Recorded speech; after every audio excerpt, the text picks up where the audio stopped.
Uh-oh, I'm in trouble.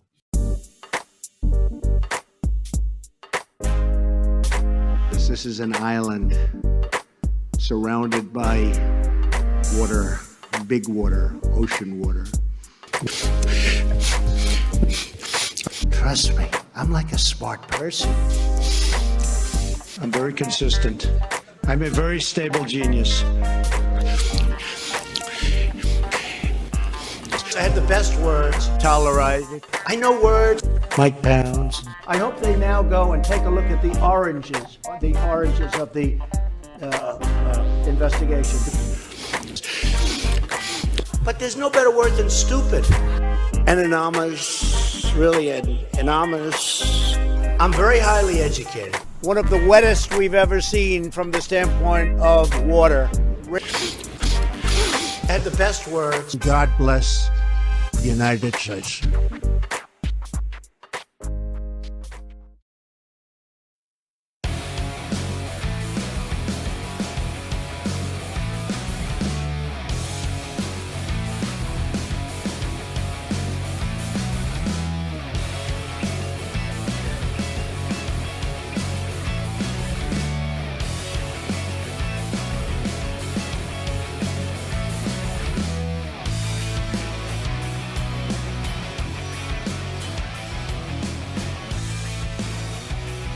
Mike Pounds.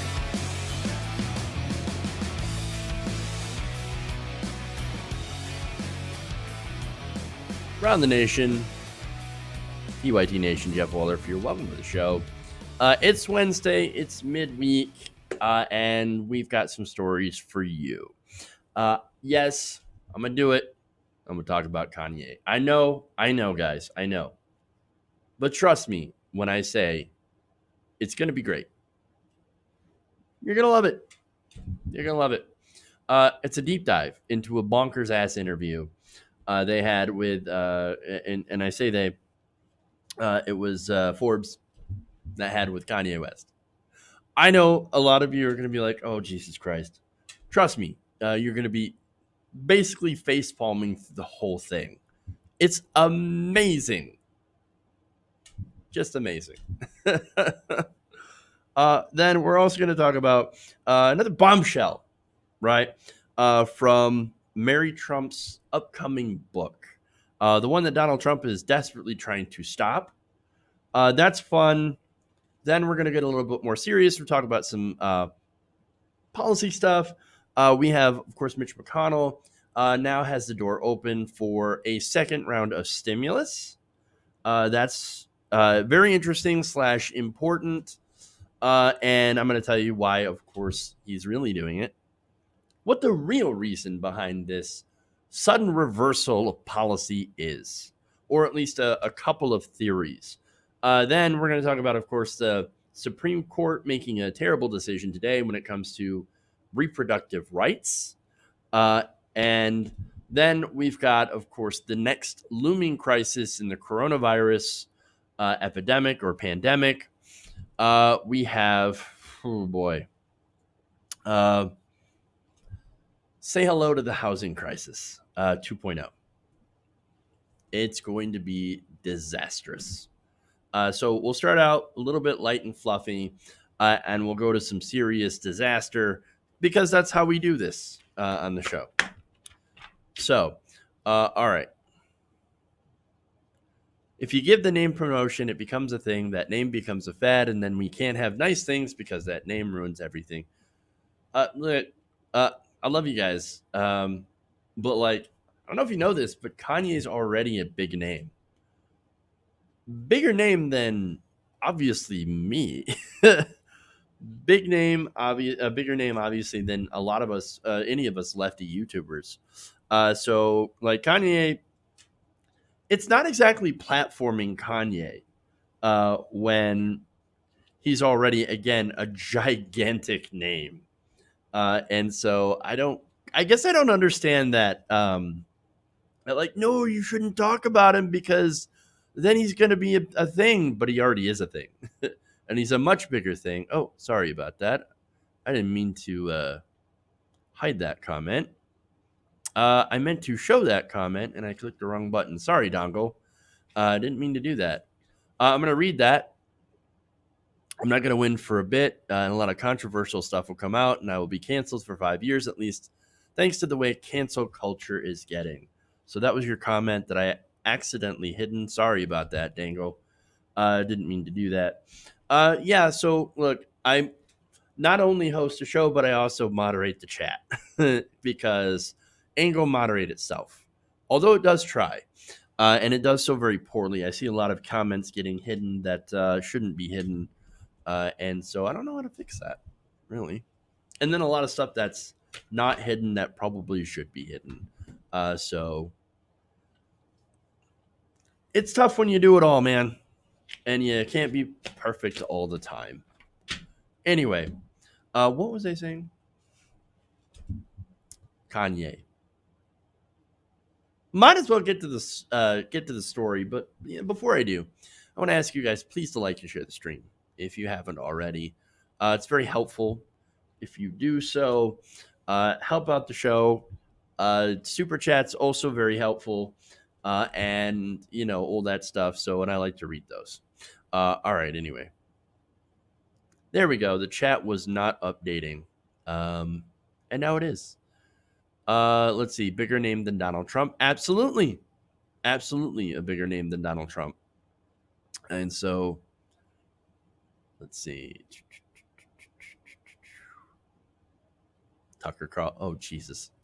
Yeah, it's, it's weird. Like every day, every time that I try to do a Tucker Carlson story, there's a lot of people. Apparently, I have a lot of Tucker fans in my audience because, like that's so unfair calling him a white supremacist, but he is. But he is, and that's what's simple. And he's, going after Ilhan Omar. We must protect our heritage. No, that's it. Look, what was a dog whistle is a blowhorn, as Kyle Kalinske pointed out. So it's one of those things. All right. Anyway, let's move on. Let's get into the first story. Let's talk about Yay.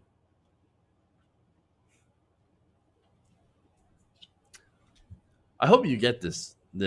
Abandon all hope, ye who enter here, or yay who enter. I feel like I had to explain that one. Anyway, all right. So Kanye West says he's running for president. And I say he says because so far he hasn't filed any of the paperwork or any of the official stuff first. And so that's still an open question. Now, he was recently interviewed about this. And so I have to take this seriously now because we live in a country where insane celebrities are able to become president because, well, we already have an insane celebrity as president. So we're living in idiocracy at this point. So now, to really hammer that point home, remember back in early 2015 when we were all laughing at Donald Trump, right? And saying, oh, Donald Trump, he's not serious. He hasn't even filed paperwork yet. I mean, if he runs, he'll never win. I mean, it might be too late for him to get on the ballot. Crap. We saw what happened. We ignored the potential disaster, and I do not intend to go through that again. Nonetheless, you're not going to be shocked to find out that his first interview was very light on policy, obviously. He said that as far as like what party he's running under, whether he's a Democrat or Republican, look, this guy was a fan of Donald Trump, right? And a very wealthy person at that. So very likely he would have run under a Republican. But he says, no. I'm going to run under the birthday party. Because, you'll love this, quote, when we win, it's everybody's birthday.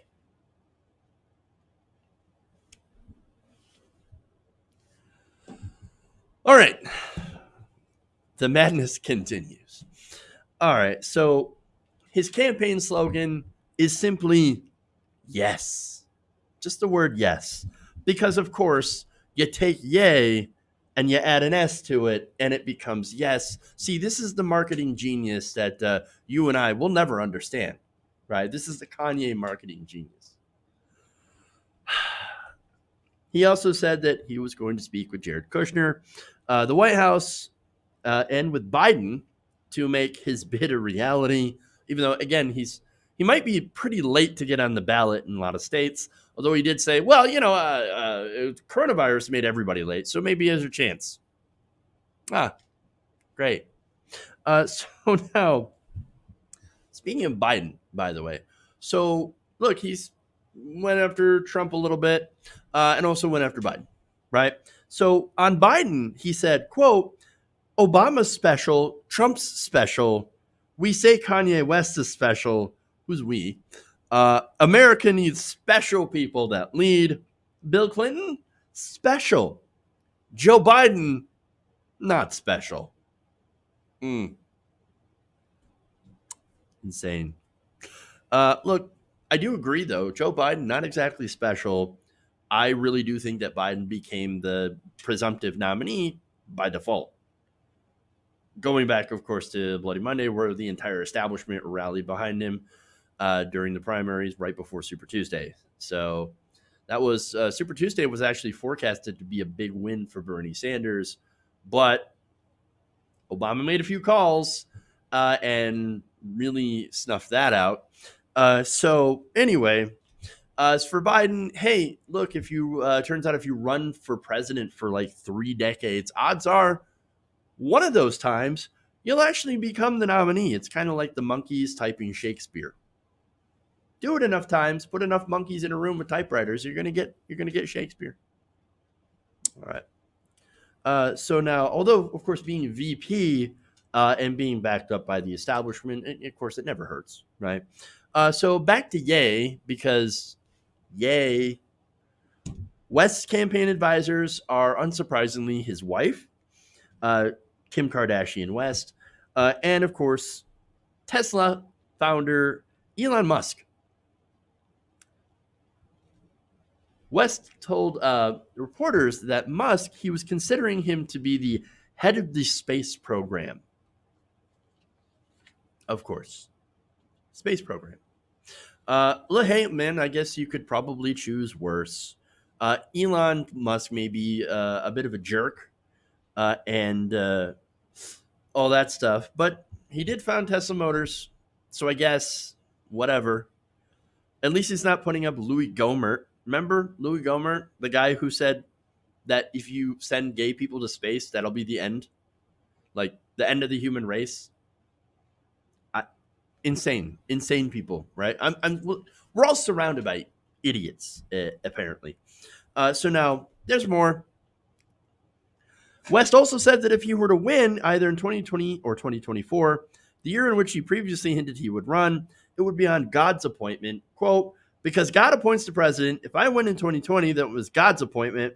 If I win in 2024, well, that also happens to be God's appointment. So either way, I mean, God, right?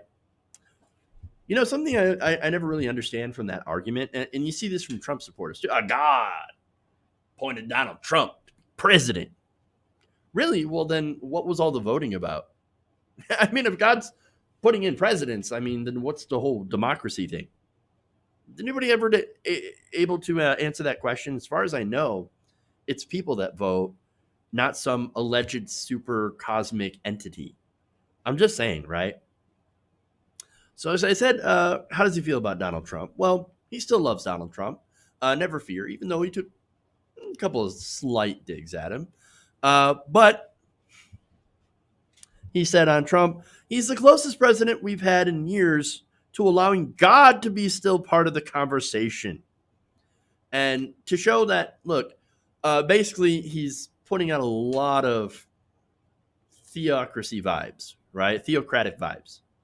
Like, that's kind of his thing. Oh, God, this. Oh, God, that. And he even appointed his running mate, which is some weird preacher, right? Named Michelle Tidball. So now I mentioned policy, right? So policy, when asked about policy, specifically foreign policy, here's what he said, quote, I haven't developed it yet. Asked about any of his policies, he said, I don't know if I would use the word policy for the way I would approach things. I don't have a policy when I went to Nike and designed Yeezy, and when I went to Louis and designed Louis Vuitton at the same time. Oh my God.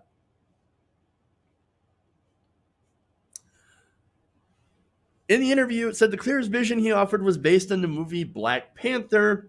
He said a lot of Africans do not like the movie and representation of themselves in Wakanda, which is a fictional country, by the way. But I'm going to use the framework of Wakanda right now because it's the best explanation of what our design group is going to feel like in the White House. I don't know what that means, and I don't know what that has to do with policy. So I'm really, really confused. I'm just confused.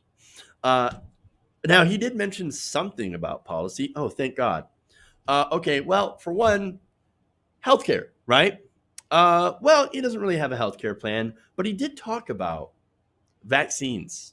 Oh, this is great. He said the vaccines are, quote, the mark of the beast. Quote, it's so many of our children that are being vaccinated and paralyzed. That's not true. That's not true at all. They're not being paralyzed. So when they say we're going to fix COVID is with a vaccine, I'm extremely cautious. That's the mark of the beast. They want to put chips inside of us. They want to do all kinds of things to make it where we can't cross the gates of heaven. My God, man, he's an insane person. He's crazy. Anti-vax nutbag. You've got to be kidding me. He also said that, COVID-19, which, by the way, he says that he previously had, right? And look, I don't know if he had it or not. He didn't get, as far as I know, he didn't get tested. But he said that COVID-19, it's about God, and that we just need to stop doing things that make God mad. Wow. Okay, then. He also addressed something serious, police brutality. Look, and to give Kim Kardashian West some credit, by the way, prison reform. She helped get a woman, I forget her name now, and I wish I could remember names a little bit better, but I've always been really bad with names. But to get this, she, got this woman out of prison who was unjustly imprisoned. And so for a while, we believed that, hey, the Trump administration might actually be better on not police brutality. They're terrible in police brutality, but on, criminal justice reform.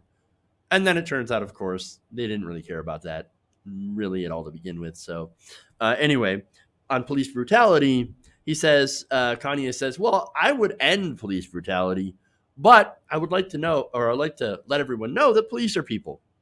Police are people too. Okay. So nothing really policy-wise, nothing really concrete. But he does say, I'm against the death penalty, but I'm pro-life. So you're anti-abortion, basically. Well, I mean, at least it's consistent, right? I did say that, like, hey, you can't be, pro-life and believe in the death penalty like most conservatives do. Well, I guess at least he's consistent on that. Hooray. On education, he says he wanted to reinstate the fear and love of God in all schools and organizations. Which would, of course, violate the First Amendment, because we have this separation of church and state. He also said, though, that the schools, the infrastructure was made for us to not truly be all we can be, but to be just good enough to work for the corporations that design the school systems. We're tearing that up. We're not going to tear up the Constitution. What we will do is amend. Again, this is all just, there's a lot of nonsense. And none of this makes really any sense, right? And is not backed up by, well, this is what we want to do, in favor, or what we're going to do to restructure the schools. We're going to do more vocational training, or we're going to stop doing the reliance on standardized testing. None of that. None of that. Great. Awesome. But what did you expect? It's fucking Kanye. Okay. This guy's, it's madness. It's madness. Now, a lot of you are probably saying, and I've seen this, right? And to an extent, I do agree. This is nothing more than a publicity stunt in order to promote himself or his next album. Now, he said this, or he, pointed to this criticism, and he said, "quote Oh, I'm going to give my album away for free."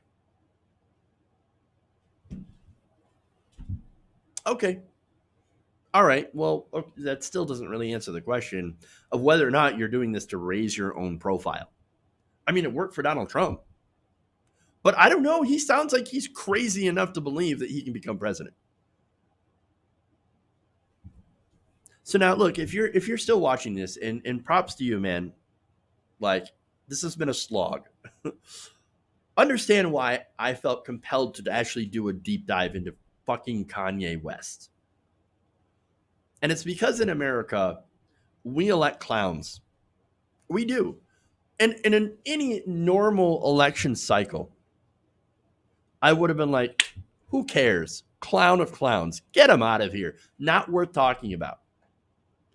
But in this day and age, we've already elected one reality show TV clown. Is it really that far-fetched to think that another one couldn't be elected at this point in America? Very possible. Now, you know why? Because anything is possible. Because everything is horrible. We elect clowns. And Kanye is a clown. He's an entertainer. And again, that's exactly what Donald Trump was too. And in a society where wealth and celebrity seem to matter more to the culture than education and experience, clowns are elevated and are given power. Just by the fact, do you think anybody would be talking about Kanye West if he were, making $30,000 a year? If you were a struggling, starving artist? No, we would not be talking about him. But just for the fact that this guy has money, that's why. That's why people. It's the same thing with Oprah, right? Nobody really cares. Like, Oprah has no experience in politics or anything like that, and yet, there's a lot of liberals that were like, "Oh, Oprah, she should run." No, she shouldn't.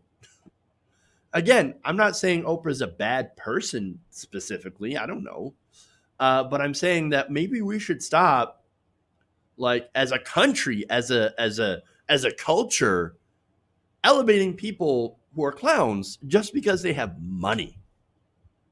And that's the problem, right? And so that's really the takeaway.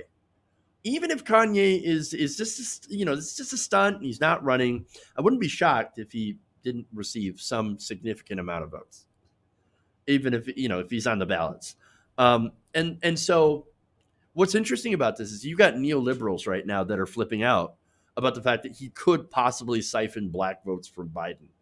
I mean, Nina Turner has been raining fire on Deborah Messing on social media, on Twitter, over this entire thing. And it's been fantastic to watch because Nina Turner is amazing. But look, it's just, I mean, I'm not going to go into the whole thing about, like, hey, it turns out black voters are not a monolith, but I'm pretty sure black voters, those of you who are watching, you already know that. And you're like, what? Kanye? Why would we vote for Kanye? He's an idiot. He's somebody that doesn't represent me at all. And so, it's just amazing how neoliberals are thinking. Some of them are like, oh, no, he's black. Well, obviously, that's the only reason that people would vote for him. My God, man. My God. Ridiculous. Absolutely ridiculous. And so, no, I don't think that's going to happen, even if Kanye does run. But here's the thing, right? the fact that he's even considered to be, somebody who he could run for election. Oh, and he could definitely make a splash in the race. This is what's wrong with America. And so, yes, I felt compelled to talk about this, to point out just how insane not only his stated beliefs and positions seem to be, right, and are, but how insane it is that we even have to have this conversation in the first place. So there it is. In conclusion, here comes Kanye. Maybe. And everything's horrible.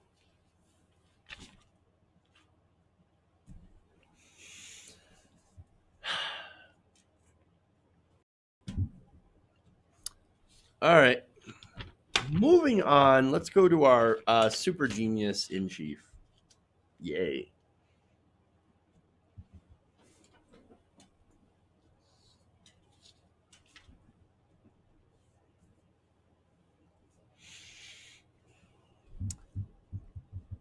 Well, if it's one thing that we know is that Donald Trump is very, very smart. He is a genius, a super genius. He knows more things about anything else than any other person could know on the planet. He's got a tremendous brain. It's fantastic.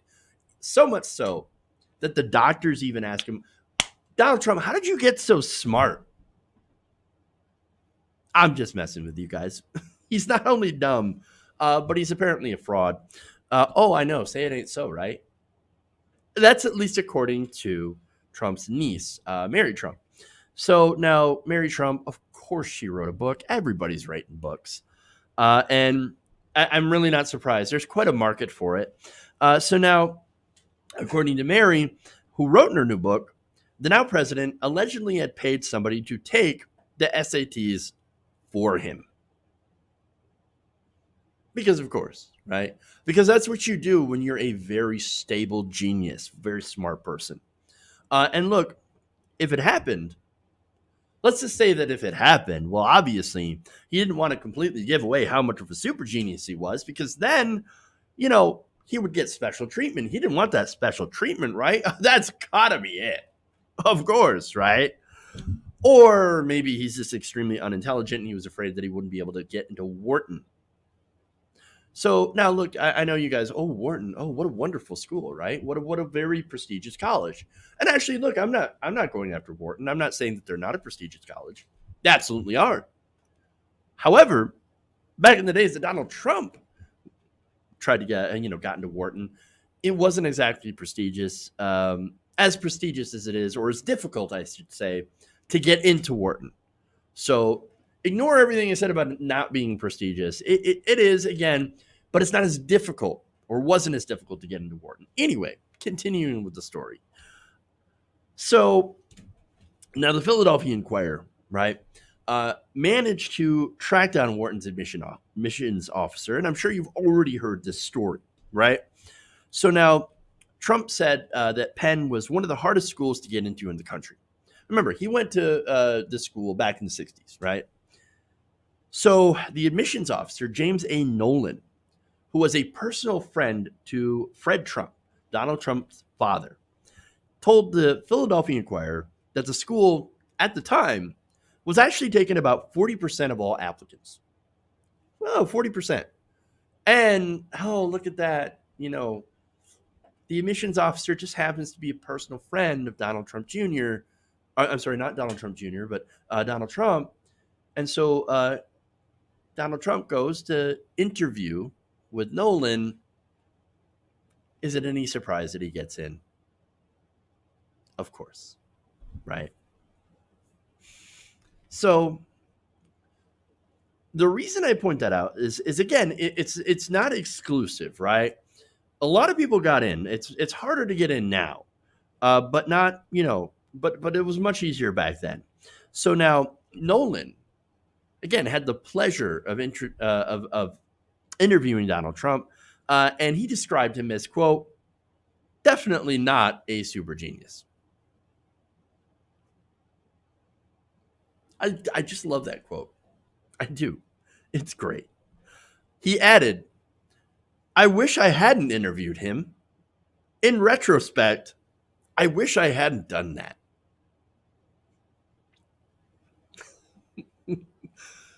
Gee, wonder why would that would be, right? I'm pretty sure you weren't wowed by Donald Trump's superior intellect. That's what it sounds like. All right. Anyway, awesome. So there's more. This is fun. According to attorney Frank DePrima, who was close friends with Professor William T. Kelly for 47 years. So this was a professor of marketing management at Wharton who had the unfortunate experience of having Donald Trump as a student. He said that Trump was a terrible student. DePrima says he must have told me that 100 times over the course of 30 years. Now, that professor, of course, passed away at the age of 94. But within that time, again, he told DePrima plenty of times that Donald Trump is literally the worst student he had ever had. Quote, I remember the inflection of his voice when he said it. Donald Trump was the dumbest goddamn student I ever had.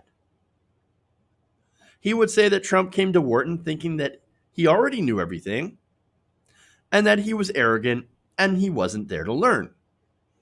Other students, of course, recalled Donald Trump as being extremely lazy and unmotivated. So, look, is this any a surprise? No, you guys have already heard these stories, most of you. But would it be a surprise that he would literally pay someone to take a test for him? No, not at all. Not at all.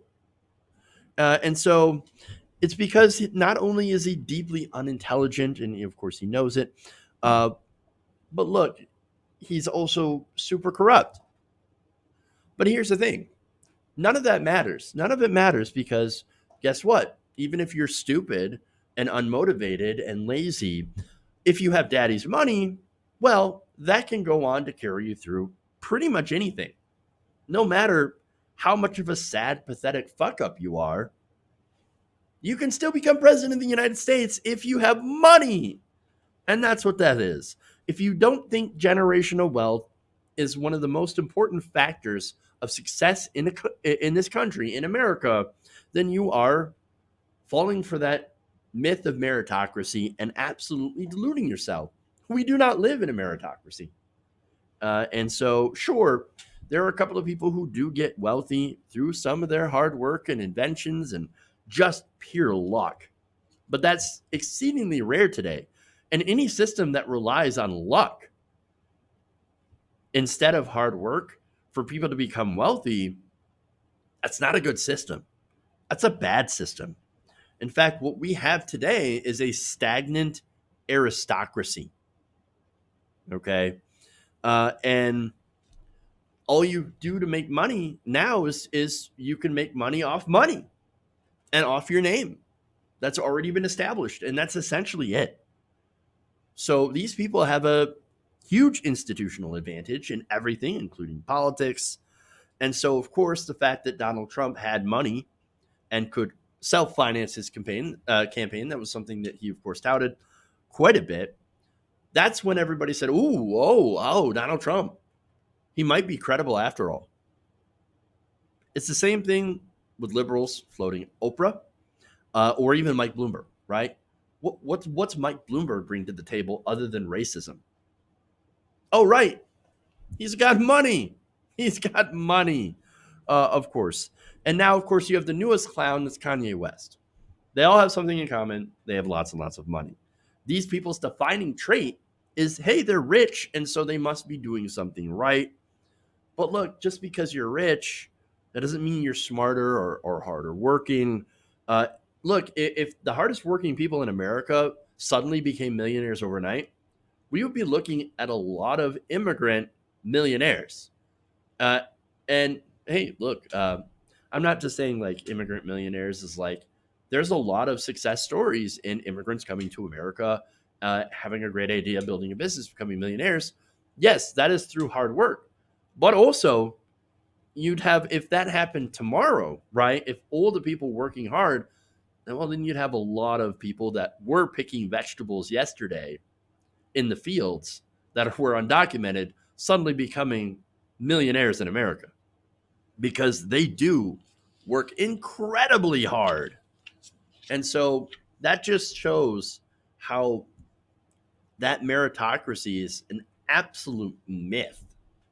And that people, even if they're stupid, even if they're corrupt, as long as they have money, they're going to continue to float to the top, because that's unfortunately what makes the difference. Money, name recognition, celebrity.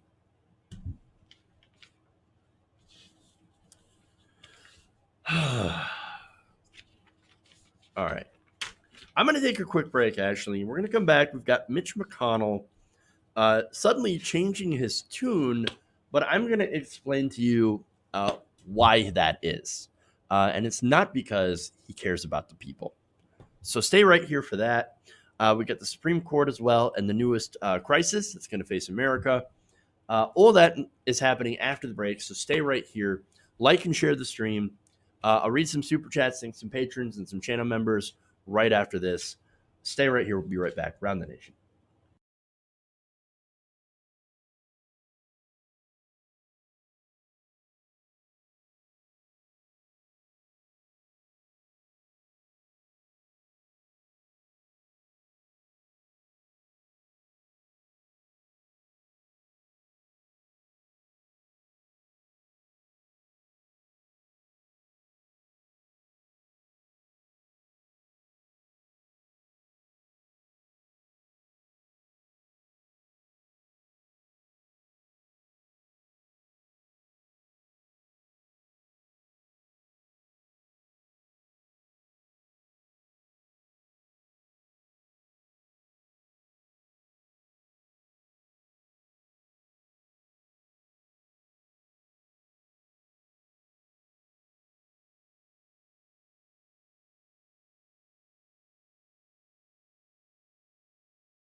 Mike Pounds.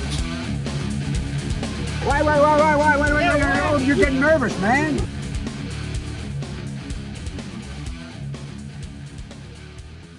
Welcome back to the show. Round the Nation right here, TOT Nation. Jeff Waldorf here with you. All right, so got a couple of super chats here. Dango Bango points out that Elon Musk was Twitter murdered by Ken Klippenstein. Ah, yes, the Ken Klippenstein guarantee. That if you say something stupid, Ken will murder you. Online, of course. Ken's awesome. Love that guy.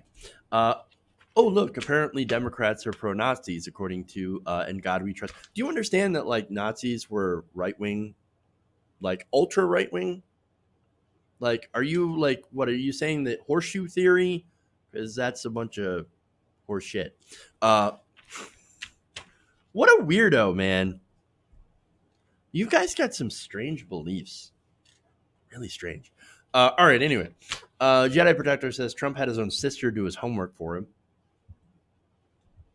I almost read that wrong. Something to do with his own sister that not good, that I shouldn't say on air.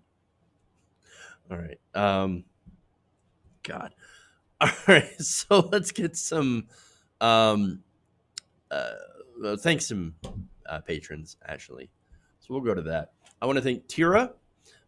And let's see, go here and thank somebody that I don't think I've thanked before, Ormond S. So thank you, Ormond. And You can sign up to become a patron at patreon.com/TYTNation and support independent progressive media. All right. Let's go over to channel memberships here. So I want to thank Brandon Moras and hopefully Brandy Cruz. There we go. So thank you to those members as well. You can become a channel member by hitting the join button below. Thank you for the super chats. Thank you for supporting the show in all these different ways. All right. Well, a lot of hidden comments here.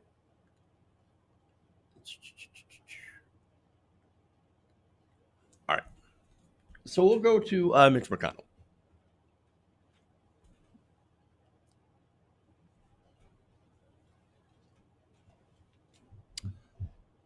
With the economy still suffering under the first wave of the coronavirus pandemic, Senate Republicans are considering gracing us with a second and final round of stimulus.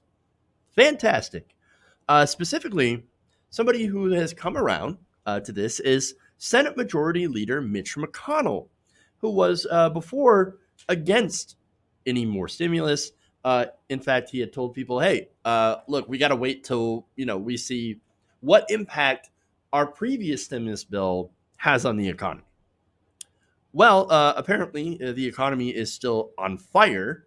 And so that might lead you to conclude that Mitch McConnell's doing this because, oh no, the economy's still on fire.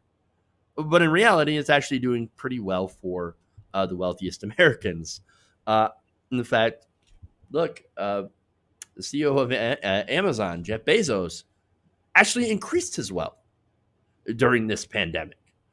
And so we've seen several billionaires actually increase their wealth. We've seen the stock market rebound a little bit. It's having its ups and downs, but it's essentially stabilized for the most part. And so rich people doing fairly well, and that happens to be Mitch McConnell's core constituency. That said, right? Mitch McConnell told constituents on Monday, and by the way, Mitch McConnell is up for re-election, so that's important to note. But he told constituents that the next round of coronavirus legislation could include an additional round of stimulus checks aimed at helping low-income Americans. Now, this is really important because what he's proposing is more stimulus, but also more, means testing, essentially, with this. So now the means testing, of course, would come into play where, the stimulus checks are concerned, because what he would do is that he's aiming towards people making under $40,000 a year. In fact, he said, I think the people who have been hit the hardest are the people who make about $40,000 a year or less. Many of them work in the hospitality industry. The hospitality industry, as you all know, just got rim-racked. Hotels, restaurants, and so that could well be a part of it. So, look, Mitch McConnell's not wrong about that. People making under $40,000 a year have been doing really poorly during this pandemic. And so if you're not rich, you also haven't been doing well. So those are the only people who have been doing better during this pandemic. So now House Democrats, thankfully, have already done something about this. Back in May, they passed a $3 trillion bill. That includes another round, just one, of $1,200 stimulus checks. Unfortunately, the McConnell and the rest of the Republicans didn't like it. Now, that said, Donald Trump, he's flailing in the polls. He's not doing very well. And look, insider Republicans are privately concerned that this election is going to be an absolute wipeout for them because of how unpopular Donald Trump is, because of their response to the coronavirus pandemic. And so Donald Trump came out probably about last week, and he was like, we're going to do more stimulus. It's going to be very, extremely generous. It'll be great. I will have details in a couple of weeks, which, of course, he will not have details because that's what he does. He says, oh, I'm going to have details in 2 weeks, and then I'm going to talk about it It'll be I'll have a very strong statement. And then nothing. Dick. He forgets about it. He probably forgets about it as soon as he leaves the room. And so, but look, nonetheless, that's the White House position. Mnuchin is like, I guess we could do another round of stimulus. He's the guy who actually calls the shots when it comes to the Treasury Department. And so now even Mitch McConnell's like, I guess we can consider it. Awesome. Consider it. So, speaking at a separate event on Monday, McConnell also said he'd be putting forward his own legislation after the Senate returns on July 20th. Isn't it nice to know that you can take all those vacations off your job? Look, I know some of it is for him to run for re-election, obviously. But a lot of it is also where he can just take time off to schmooze with wealthy donors at ritzy fundraisers. That's it. This is all while we're gearing up, of course, for the biggest homelessness crisis we've ever seen in modern times. So, but look, to make the point on that, really, there's an article yesterday that I was reading where a judge was hearing eviction cases. There were 60 eviction cases in that one day. And it's from people who couldn't afford their rents, obviously, because of coronavirus, because it shut down their place of work. And the judge were like, that's unfortunate. Approved eviction anyway. There's really nothing they could do. Nothing they can do about it at all. And so our criminal justice system, of course, is set up to punish poor people. And we know that. Now, millions of people, up to 20 million people actually, are facing eviction. So that's one thing that a $1,200 check is not going to fix. It's just not. I mean, you would have to continue moratoriums on evictions and also institute a UBI and, do a rent freeze, even, and a mortgage freeze. Is McConnell going to do any of that? Absolutely not. Absolutely not. Now, McConnell says, I will be unveiling something which will be a starting point in a few weeks, and we'll be dealing with the administration and the Democrats, but I can guarantee you that whatever Mitch McConnell says, it's going to be the bare minimum. It's Mitch McConnell. Don't expect anything generous. It's going to do nothing for the millions of people who need it the most. What are they going to do after being evicted? Go and find a new place? Good luck. I mean, there are a lot of places that end up checking credit scores. And if you've been evicted, chances are your credit score is not very good. No, again, what we need is the Tim Ryan, Ro Khanna bill, $2,000 a month, UBI, rent freeze, moratoriums, all that stuff. We need it. We need it now. Unfortunately, Mitch McConnell is not interested in addressing the scope of the problem. He wants to do those. He just wants to push this check, right? In order to get something that he's wanted for quite some time. And this is what it's really about. You see, he wants corporate liability. McConnell said one of his top priorities for the bill would be liability protection to protect businesses from coronavirus-related litigation. Understand what that means. So if your employer orders you back to work and decides not to take any sort of safety precautions to protect you against coronavirus, and you get coronavirus, well, then he wants it so that you are not able to sue. That's what that is.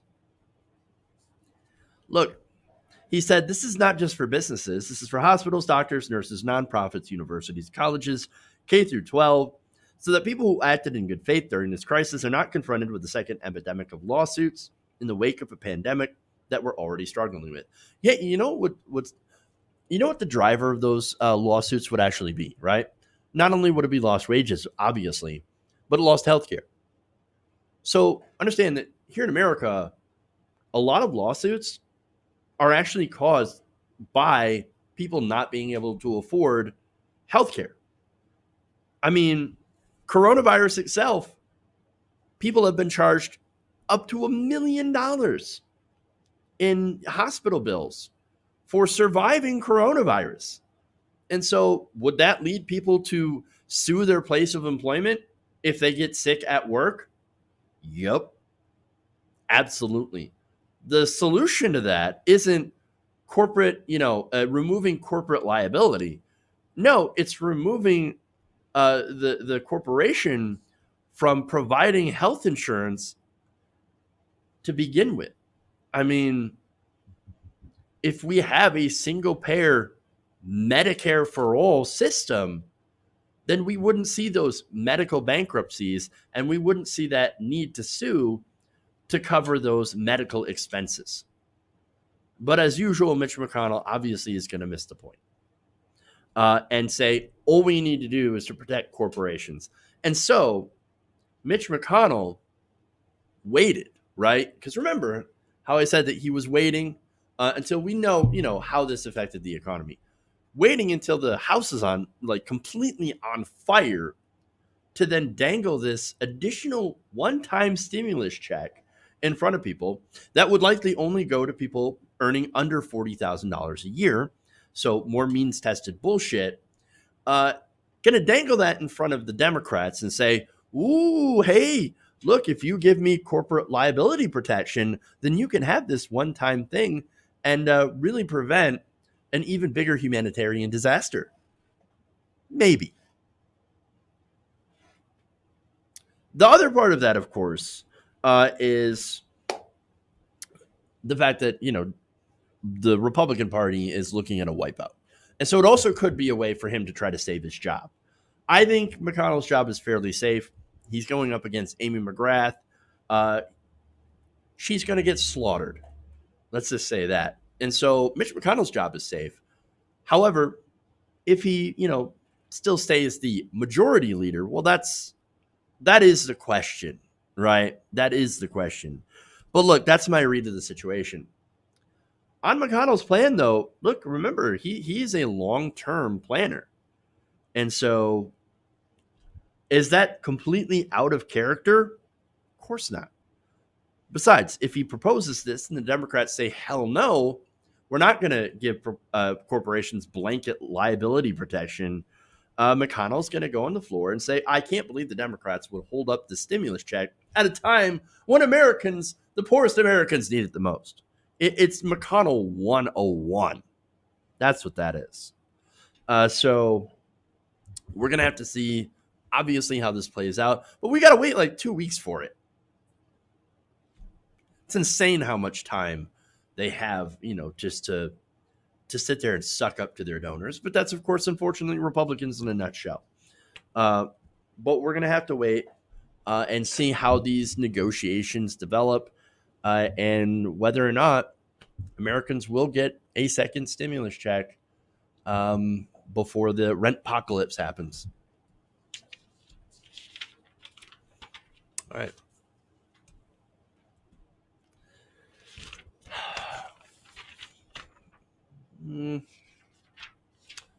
Let me try to get through this story, the next couple of stories, really quickly.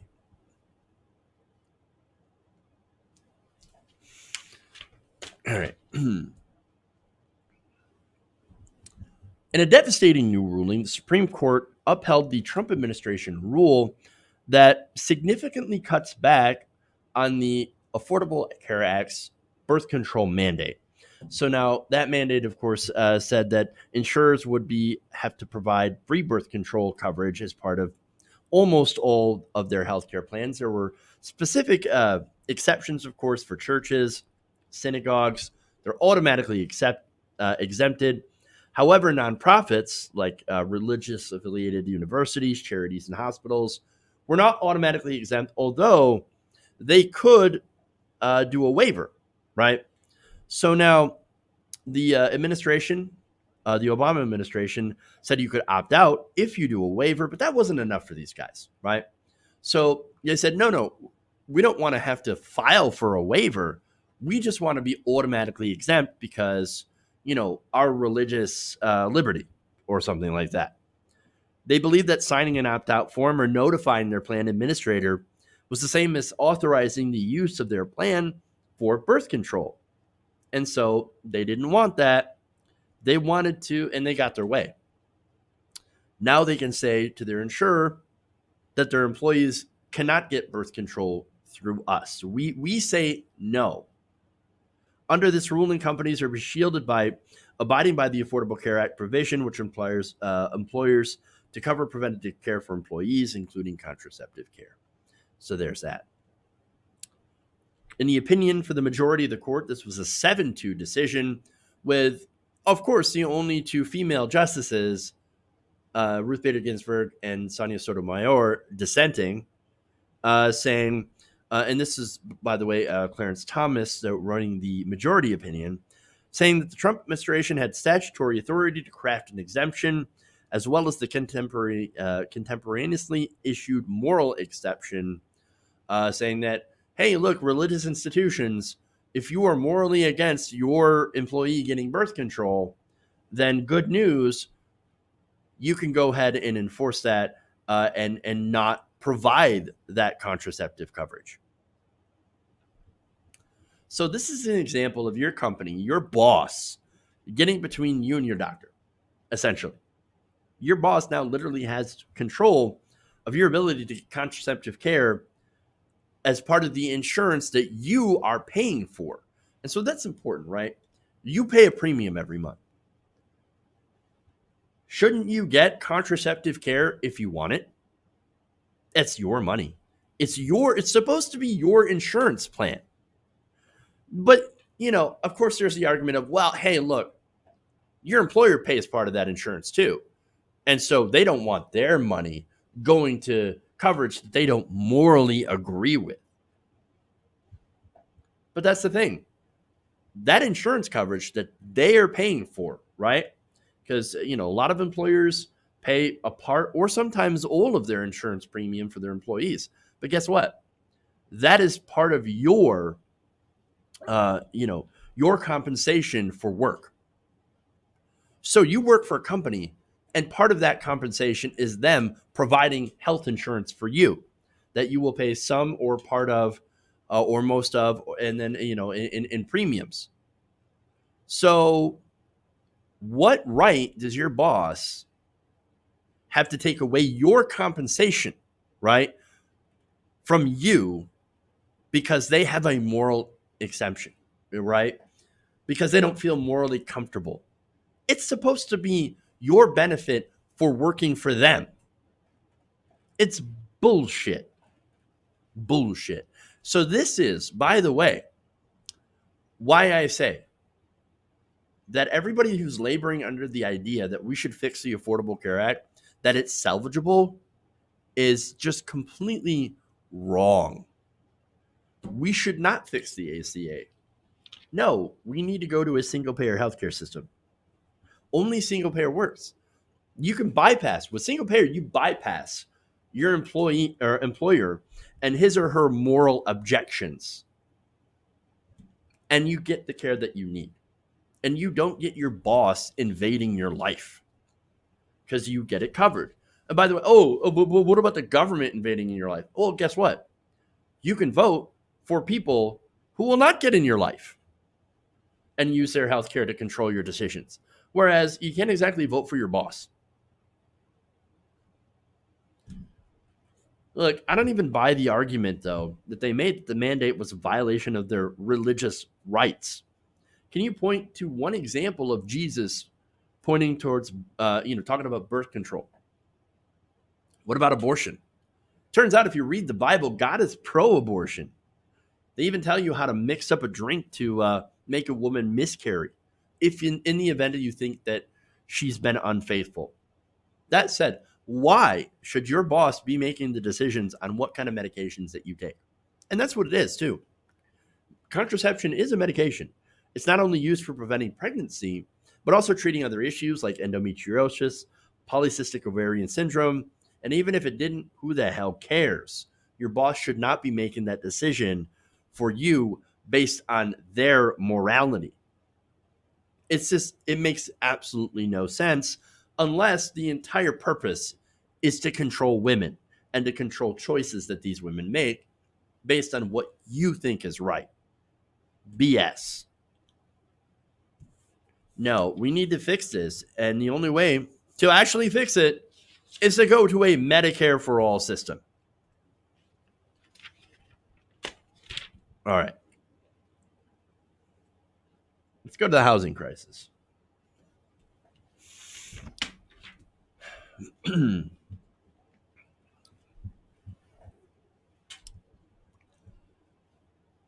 With America fighting and losing the war against the coronavirus, the next crisis is already beginning to take shape, which is, of course, mass homelessness, which normally is a disaster, but would be an even bigger disaster in the middle of a pandemic.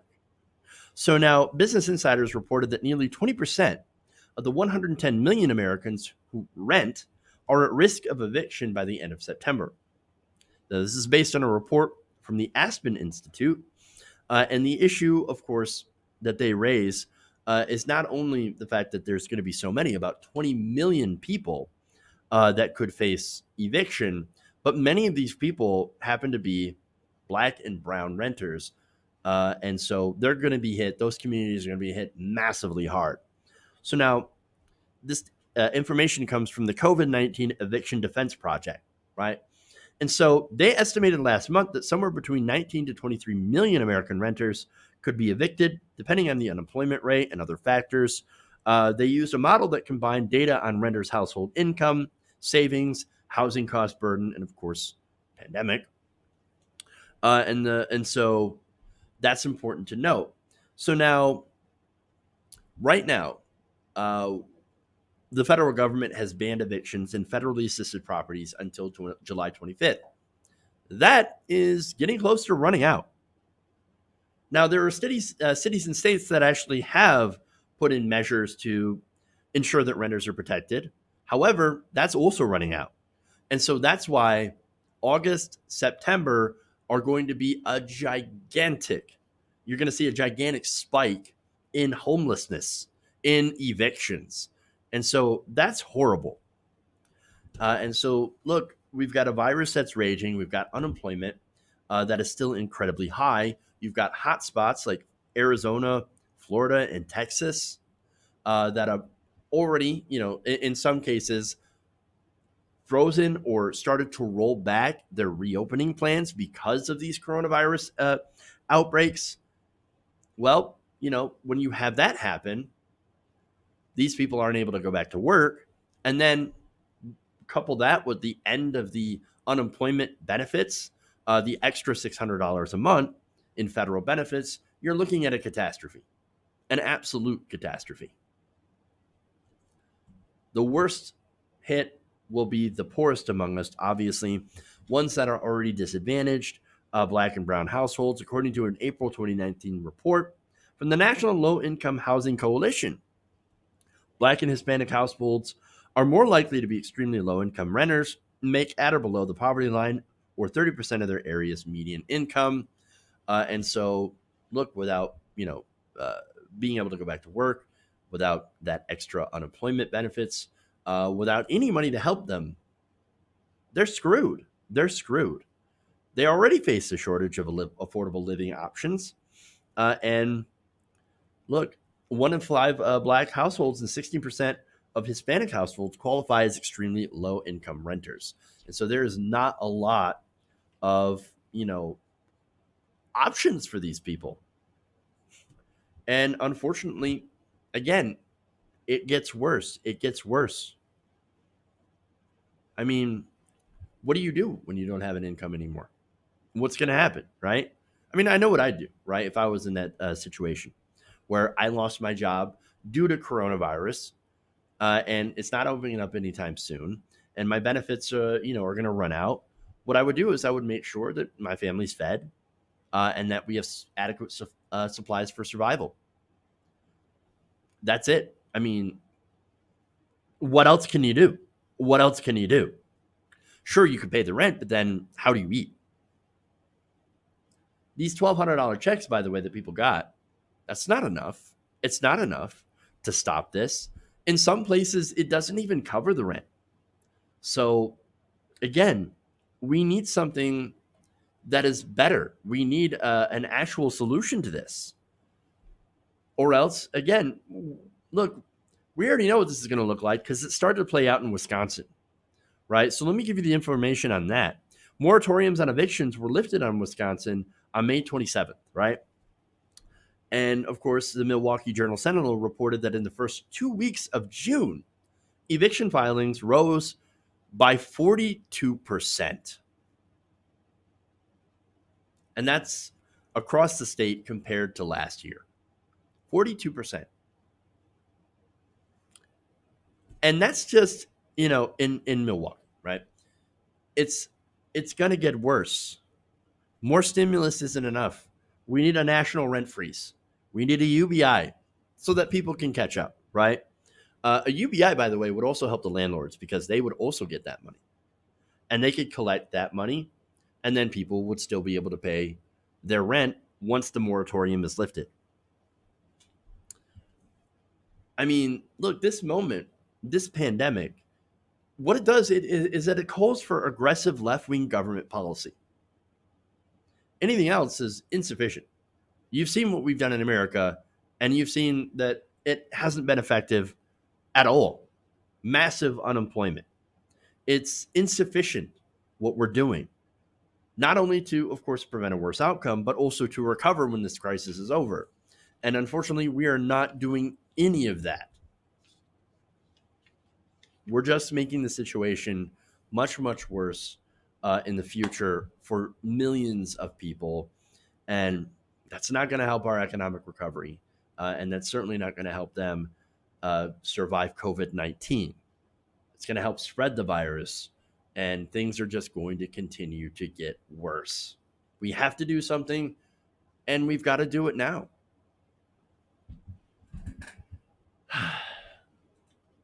Sorry I don't have any good news for you guys today.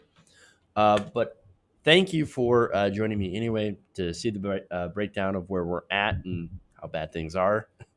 But unfortunately, like I said, things are bad and they're going to get worse. And so let me take out the trash here.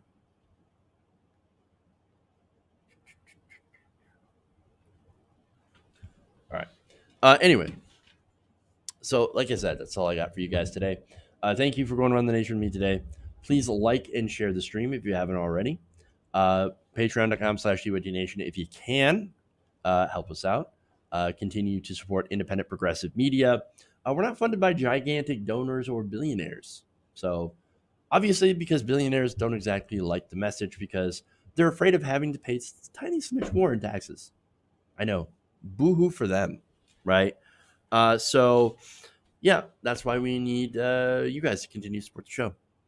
So thank you. That's it. Love you guys. And remember, change begins with you. We'll see you guys later.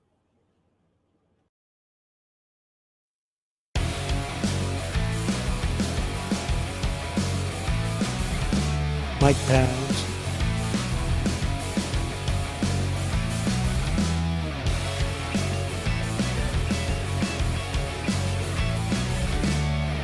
Please clap.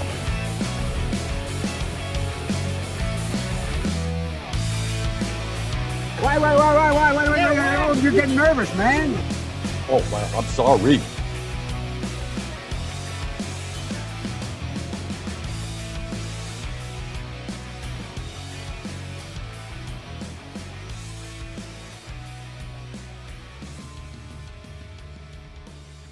You're kicking me out the door. You're kicking me out the door.